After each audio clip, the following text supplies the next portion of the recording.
Story 1: The Smiley Face Killers. For the last quarter of a century, the bodies of fit and healthy young men have been recovered from the waterways which crisscross the US. Whilst their deaths were ruled accidental by the authorities, a small group of retired detectives believed that they were instead the victims of an organised group of murderers. Who are the Smiley Face Killers?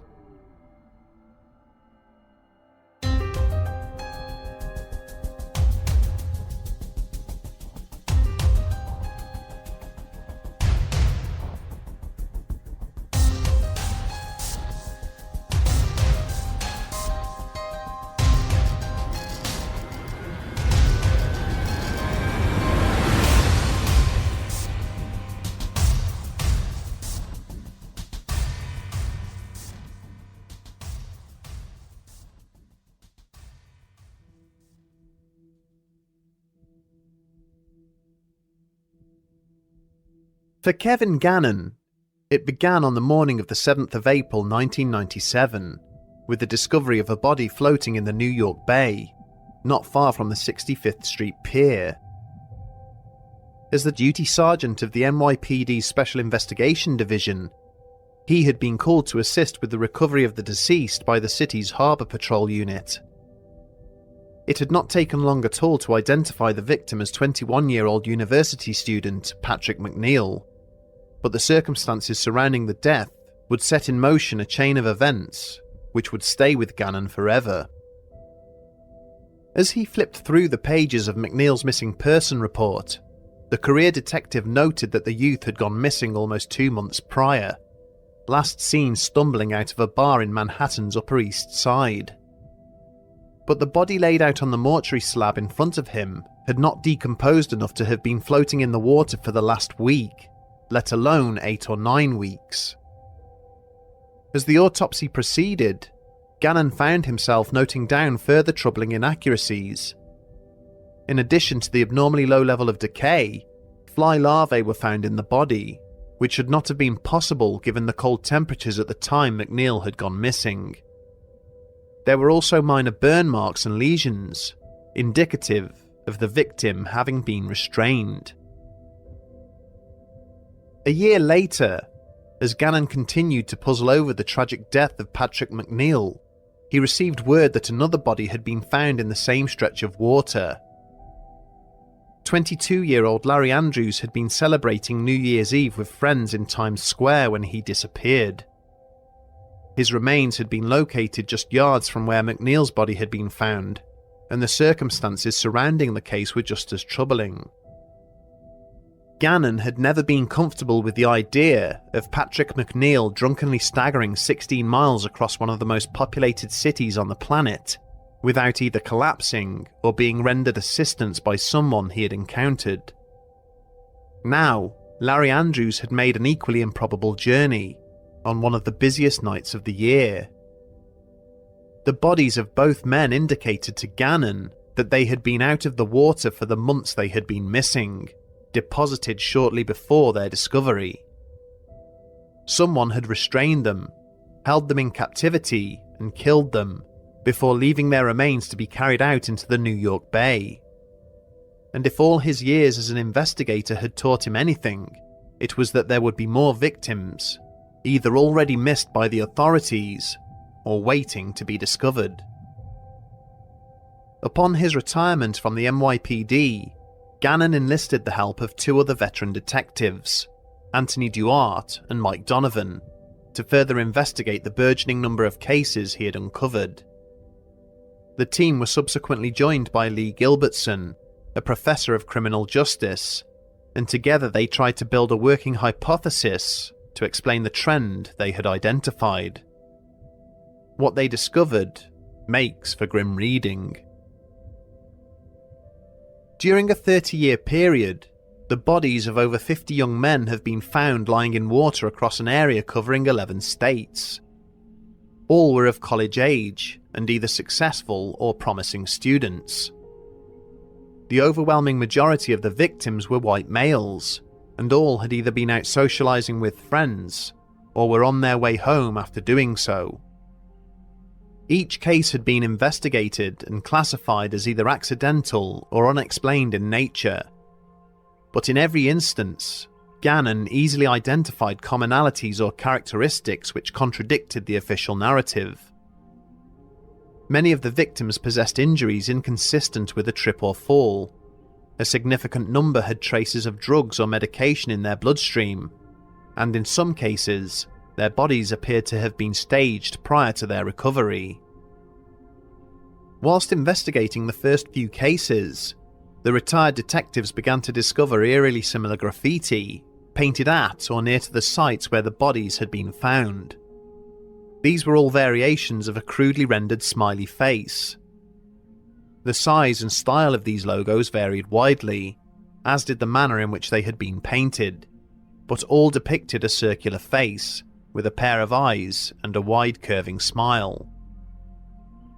As he interviewed the families of the victims, Gannon promised he would do his utmost to persuade the authorities to revisit their cases and initiate a criminal investigation, but he quickly discovered that the various police departments he approached treated him with open suspicion.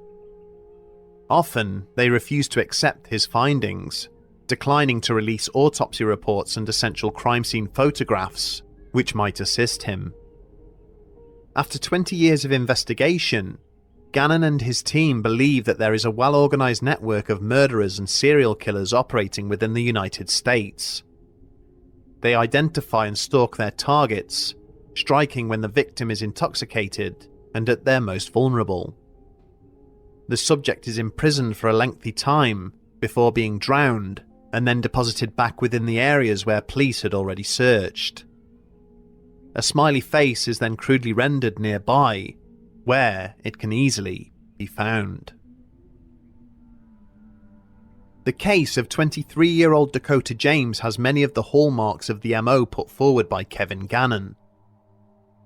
On the evening of January the 25th, 2017, Dakota left a bar in downtown Pittsburgh and headed towards the nearby 7th Street Bridge, making his way over the Ohio River to his home address. Somehow, in the short distance between the bar and the riverside, he disappeared. 40 days later, his remains were recovered 10 miles downriver. Following an autopsy, the police stated that they believed Dakota had stopped at the side of the Roberto Clement Bridge to relieve himself and accidentally fell into the water, where he became incapacitated and drowned. The body then slowly made its way down the Ohio River, impeded by floating and submerged debris, before freeing itself and coming to rest where it was discovered. Almost immediately, Gannon took issue with the police findings. Once again, the photographs of the recovered remains showed a level of decomposition entirely inconsistent with a body that had been submerged in water for a month and a half. There was also a complete lack of visible injuries, despite the fact that the corpse would certainly have passed through a steel and concrete dam, located 9 miles downriver. Lee Gilbertson was quick to point out that upon reaching the dam, Dakota's body would most likely have been impeded, and would have sustained significant external injuries as it rotated against the concrete whilst caught in the current. Even if its progress had not been halted, the chances of it passing under the dam and not impacting off the sides of the steel gates as it did so were minimal. When Gannon was able to obtain copies of the autopsy photos, there was visible bruising around the rear of Dakota's neck, consistent with a ligature. Corresponding bruises were found under the fingernail beds, suggesting that an attempt had been made to try and relieve the pressure of this ligature. Suspicions were further raised when it was found that there had been activity on Dakota's PayPal account, 2 days after his apparent death. The discovery of a blue smiley face logo, spray painted on a bridge upstream from where the body was recovered, indicated to the team that Dakota had been abducted after he left the bar, and was held against his will for the subsequent 40 days. He had then been driven downriver, where he was killed and slipped into the water at a point beyond the dam. The circumstances in which 25-year-old William Hurley died were equally troubling to Gannon. The Navy veteran had been at the TD Garden Stadium on the evening of October 8, 2009, watching a Boston Bruins hockey game with friends. Later that evening, he texted his girlfriend, complaining that he was feeling tired and needed her to come and pick him up. Claire Mahoney duly got into her car and drove across Boston to meet him, texting to ask where he wanted to be picked up from. As she approached the stadium, she received a garbled phone call from William, stating that his battery was running low and that he was standing near to 99 Nashua Street, before the line suddenly went dead. Moments later, when Claire arrived at the location, there was no sign of William.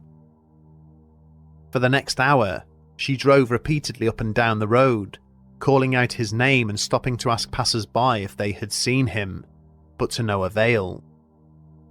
A search of the street the following morning uncovered William's phone, discarded and apparently having been run over by a car, but of the handset's owner, there was no trace.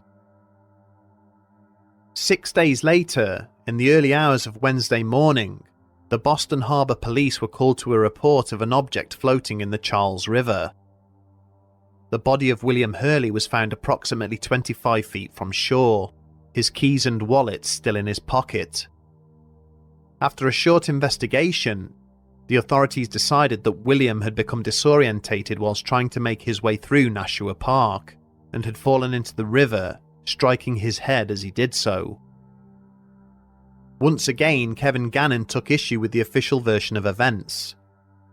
CCTV cameras outside the stadium had caught William staggering out of the building in a confused state, as if severely intoxicated. The friends who had been out with him at the time stated that he hadn't drank too much, on account of feeling ill, and a toxicology report revealed traces of GHB in his bloodstream. With nobody able to explain how the drug had come to be in William's system, Gannon began to suspect foul play. Injuries sustained to the victim's nose and right eye socket indicated deliberate and direct trauma, rather than the generalized bruising that a fall into the water might have caused. The fact that William's dead body had somehow made its way upriver during the 6 days it had been missing, moving against the prevailing current, was even more damning. William was one of 3 men whose bodies were recovered from the same location within Boston Harbor. Shortly after he arrived in the city, Gannon's team were directed to a silver smiley face logo, which had been spray painted on an electrical box outside the harbour police base. Above it had been painted 3 stars, with Gannon believing that each star represented a different victim, and was openly mocking of the police. 24-year-old Tommy Booth hailed from Ridley Township in Delaware, Pennsylvania. On the 19th of January 2008, along with 8 of his friends, he travelled to the neighbouring town of Woodlyn, drinking at a local bar named Bootleggers. Towards the end of the evening, 2 of the group were ejected from the premises for smoking marijuana, and whilst the rest were gathering to leave, they found that Tommy was now missing. As this was totally out of character, the group immediately carried out a search of the bar and the surrounding area, including a creek which passed roughly 30 yards to the rear of the building.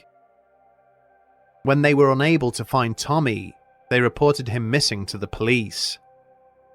It would not be until 2 weeks later that his body was discovered, lying face down in the same creek, 200 yards further downstream. There were no cameras at the rear of the bar, and CCTV footage from cameras at the front showed that Tommy had not left through the main entrance. The police report stated that the victim had likely exited via the rear doors whilst drunk, became confused, and then fell into the water. This is an explanation which the Booth family have never been able to accept, and one that Kevin Gannon is equally skeptical of. Once again, the state of Tommy's remains was inconsistent with someone who had been immersed in water for 14 days. There was no skin slippage, discoloration or swelling. More worrying still, The officers who recovered the body noted it was still in a state of rigor mortis, a stiffening of the muscles which only occurs within the first 24 hours after death.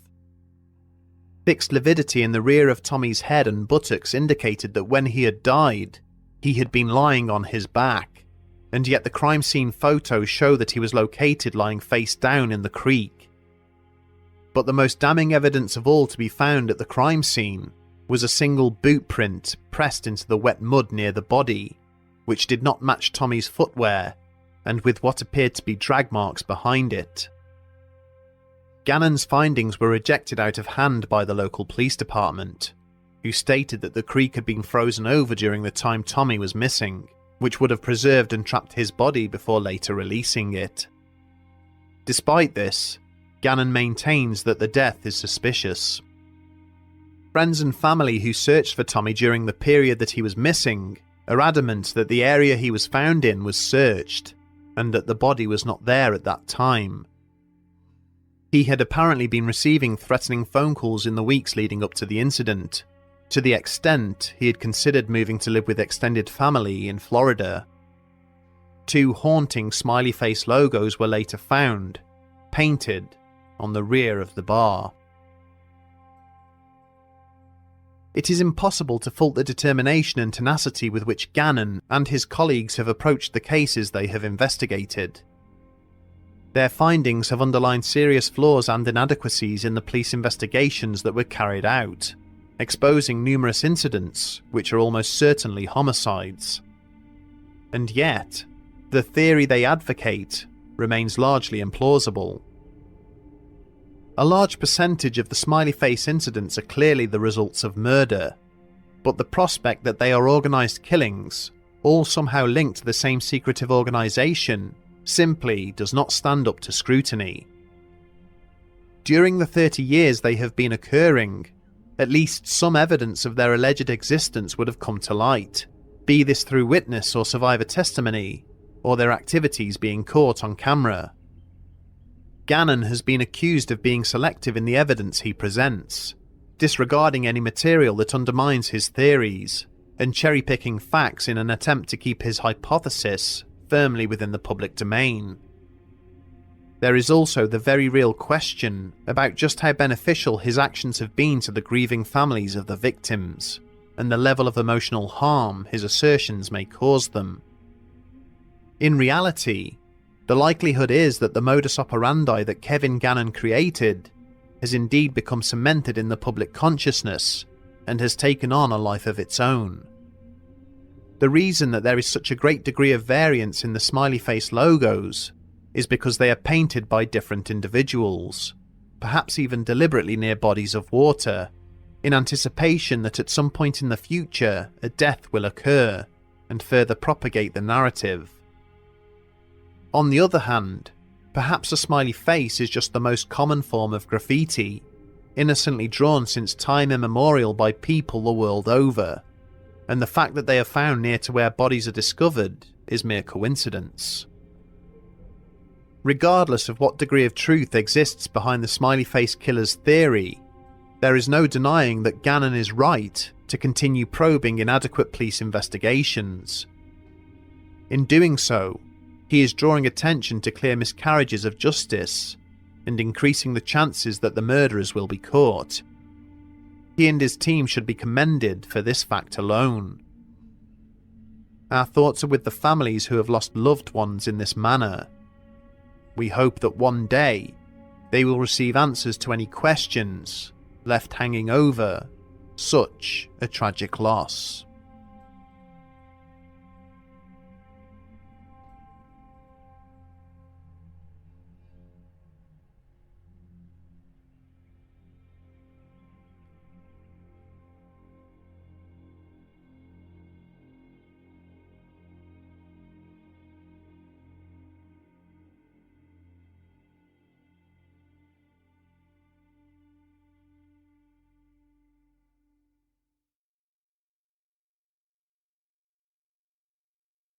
Story 2: Death in Gorda Springs.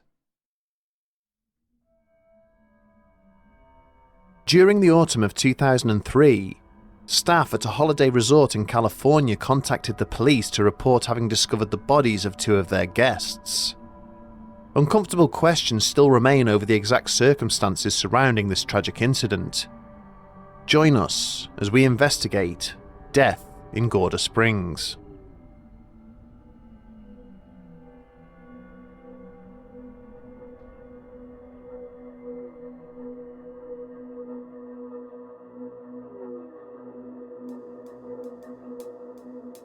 As he made his way along the gravel path that wound its way through the centre of the resort, Leonardo Flores could feel himself becoming anxious.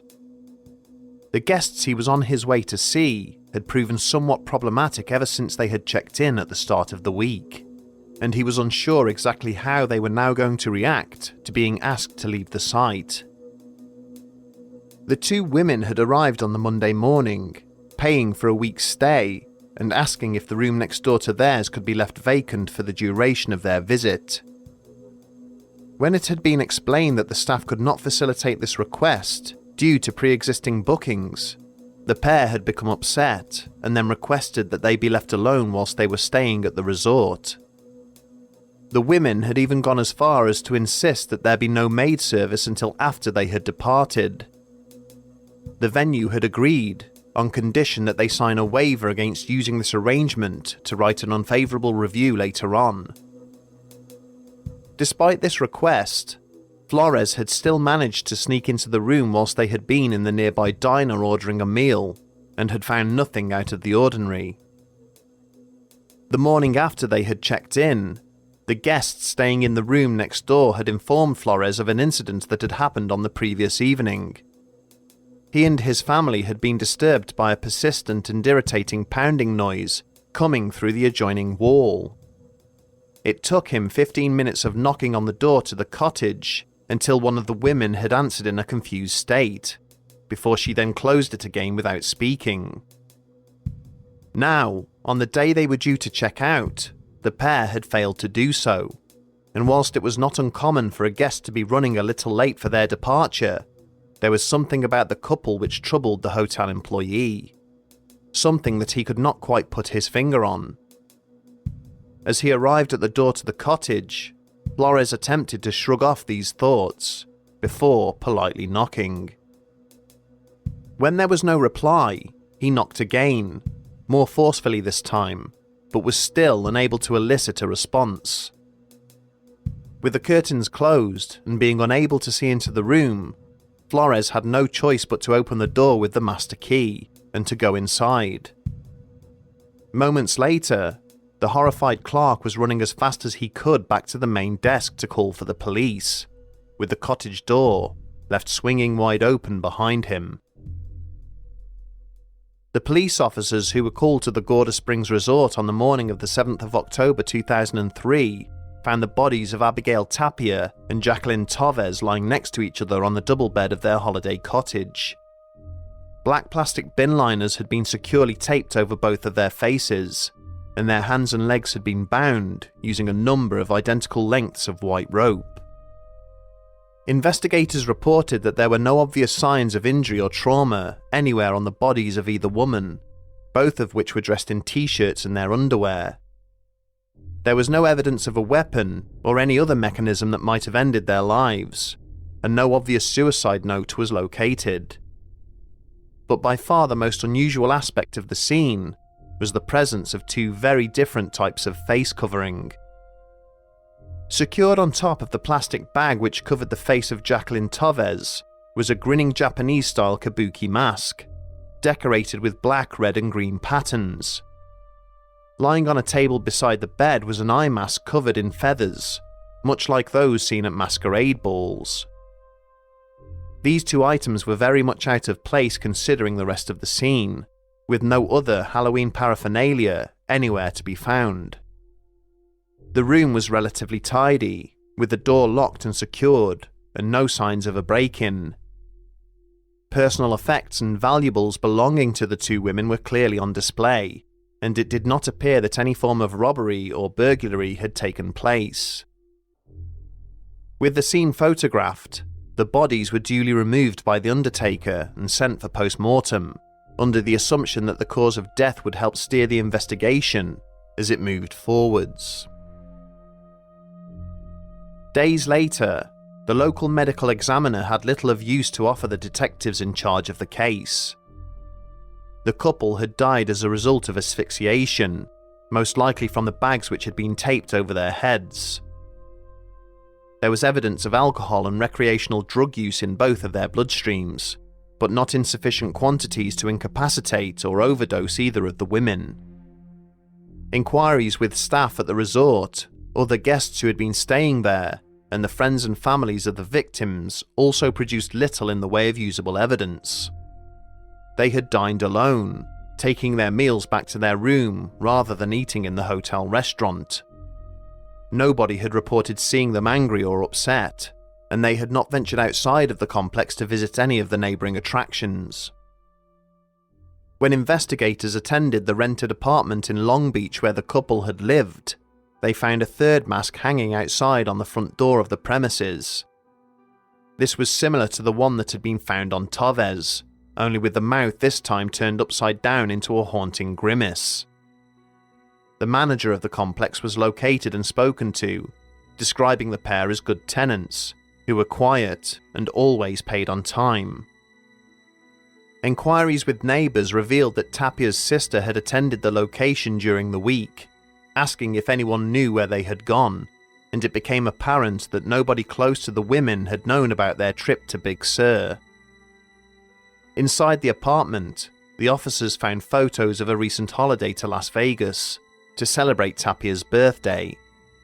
But beyond this, there was little of evidential value to be found. The case that was later presented at the inquest into the deaths proposed that the women had died as a result of a suicide pact. The investigating detectives highlighted the fact that whilst the ropes that had been used to secure Tavez were tightly secured, a certain degree of looseness had been found on Tapia's.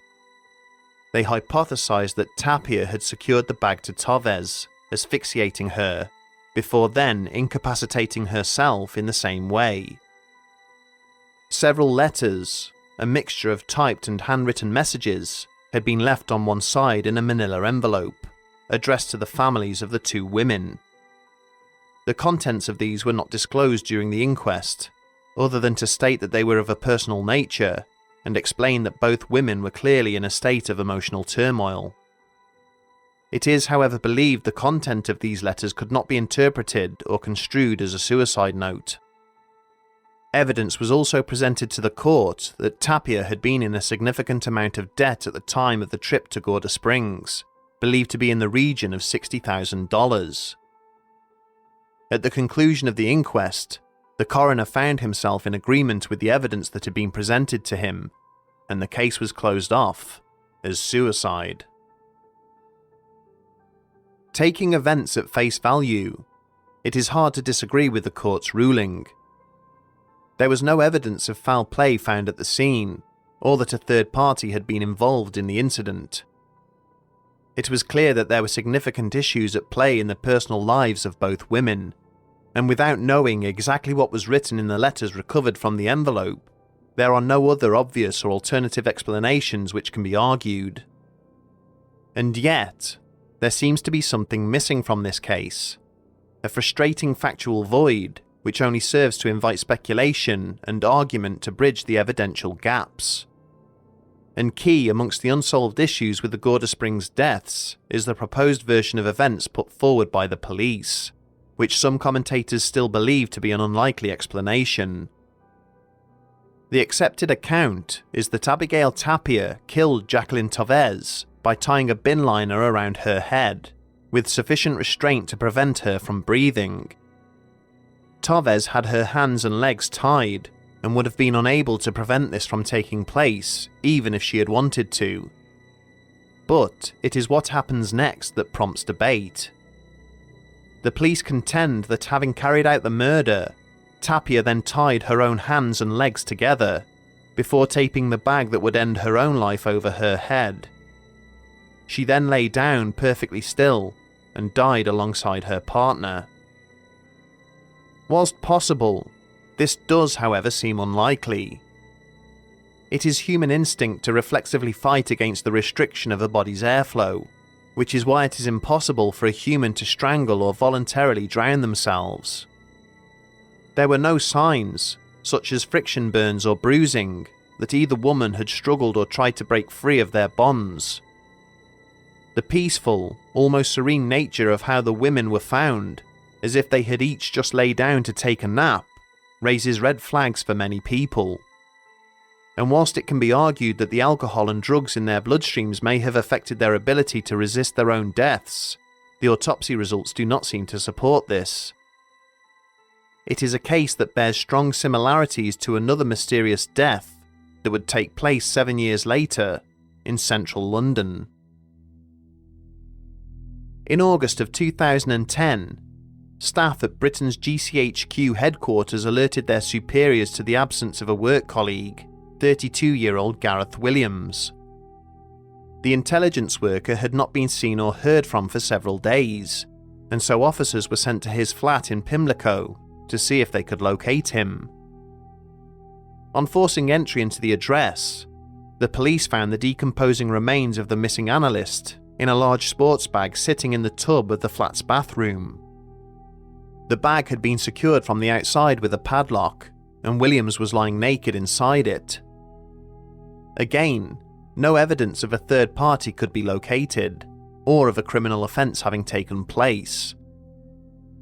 Whilst it was argued that it would have been virtually impossible for the victim to have secured himself in the bag voluntarily, experts conceded that there was a small possibility he could have achieved such a feat, and evidence of an interest in bondage found on Williams' computer seemed to support such a theory. Just as there is a belief that a third party was involved in the death of Gareth Williams, some believe that the same is true in the Gorda Springs case. Big Sur is notorious for the importation of drugs by Latin American cartels, due to its isolated nature. Is it possible that the couple had somehow been persuaded to become involved in illegal activity to clear their debts, or were perhaps the unfortunate victims of a reckless criminal endeavour? As compelling a theory as this is, it remains unlikely. There is no evidence of this found in the testimony of the other guests at the resort, or back in the apartment belonging to the women. And whilst the presence of the masks at the scene of the deaths seemed to point to something more sinister, the proximity of the incident to Halloween does somewhat explain this. Finally, it should also be noted that, not unlike Gareth Williams, Jacqueline Tavez was also attached in some way to the military-industrial complex. All that aside, Big Sur does seem to be the setting of a significant number of suicides when compared to similar regions. Some have put this down to the feelings of loneliness and helplessness that such a vast and foreboding area can instill, but there are others who point to mysterious forces which are believed to have made the region their home. For centuries, shadowy spectral figures known as the Dark Watchers have been reported stalking groups of hikers and visitors to the area. Others have reported suddenly feeling overcome by a sensation of utter helplessness and despair that virtually incapacitates them. This sensation has become known locally as the Terror, to which nobody is able to offer a viable explanation. There are also stories of a strange entity which has confronted people at the nearby Fernwood campground, a humanoid figure wearing a mask made of woven corn, which materializes from the trees during the hours of darkness. This apparition is believed to be related to the indigenous Essens tribe, still harboring feelings of anger and vengeance towards the settlers who caused the demise of its people. Of course, there is no evidence whatsoever to connect the unfortunate deaths of these two young women with these alleged sightings or supposed phenomena, but it is something which is talked about nonetheless.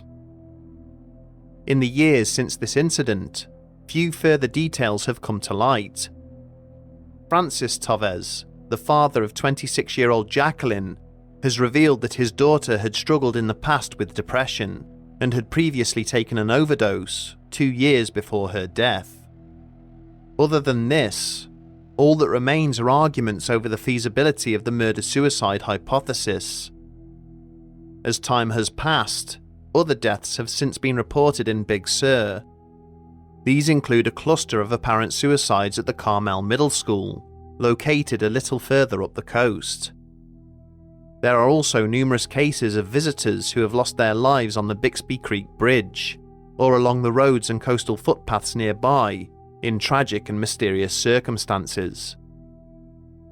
Sadly, it seems that even in an area that is filled with such great warmth and beauty, there is a dark and sinister undertone.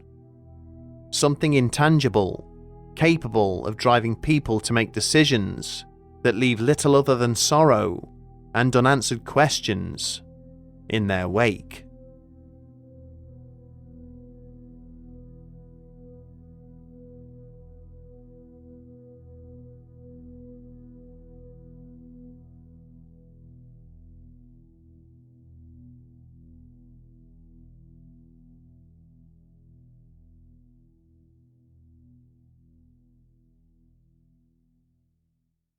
Bedtime story.